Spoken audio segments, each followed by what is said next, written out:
Wounds by Sharon Creech, Chapter 16. The Singing Tree. Gram was released from the hospital the next morning mainly because she was so ornery. Grams wanted her to stay another day. He asked the doctor, "Don't you think she's breathing funny?" The doctor said he didn't think that was from the snake bite. He thought it was the heat. "Don't you think she looks a mite pale?" Grams said.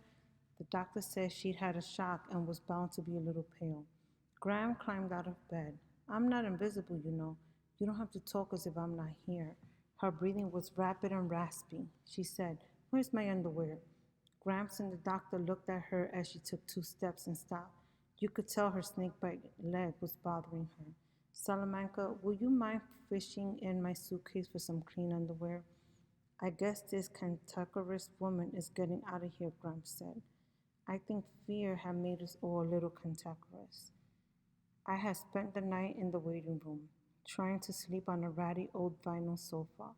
Gramps offered to get me a hotel room, but I was desperately afraid to leave Gram. I had this feeling that if I left the hospital, I would never see Gram again. The boy we had met at the river curled up in an armchair, but I don't think he slept either. Once he used the telephone, I heard him say, "Yeah, I'll be home in the morning. I'm with some friends."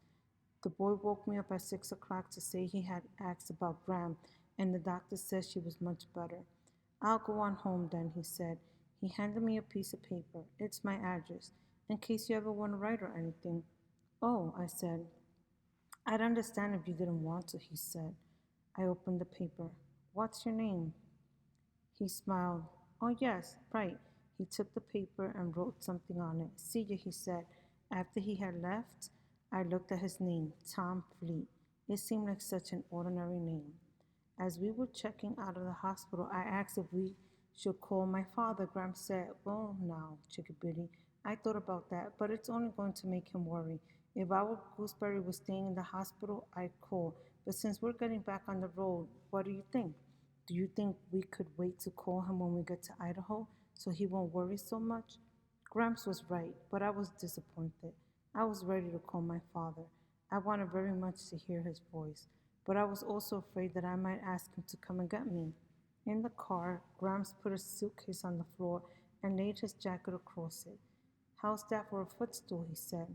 He helped Gramps settle in and placed a snakebite leg on the suitcase. "The doctor says you should keep that leg propped up." "I know it," Gramps said. "I heard him. That snake bite, that snake didn't bite my ears, you know." I heard the warbling of a bird, and it was such a familiar warble that I stopped and listened for its source. Bordering the parking lot was a rim of poplars. It surprised me that poplars grew here. They did not seem the sort of trees that should grow in South Dakota. The sound was coming from somewhere in the top of one of those trees, and I thought instantly of the singing tree in Bybanks. Next to my favorite sugar maple tree beside the barn is a tall aspen. It is out of place there. All the other aspens on the farm grow near the river in groves. When I was younger, I heard the most beautiful bird song coming from the top of that tree. It was not a call, it was a true bird song. With thrills and warbles up and down the scale it went in a delicate melody. I stood beneath that tree for the longest time, hoping to catch sight of the bird who was singing such a song. I saw no bird, only leaves waving in the breeze. The longer I stared up at the leaves, the more it seemed that it was the tree itself that was singing. Every time I passed that tree, I listened. Sometimes it sang, sometimes it did not. But from then on, I always called it the singing tree. The morning after my father learned that my mother was not coming back, he left for Lewiston, Idaho. Gram and Grams came to stay with me. I had pleaded to go along, but my father said I could not go. That day I climbed up into the maple and watched the singing tree, waiting for it to sing. I stayed there all day and on to the early evening. It did not sing. At dusk, Grams placed 3 sleeping bags at the foot of the tree, and Gram, and I slept there that night.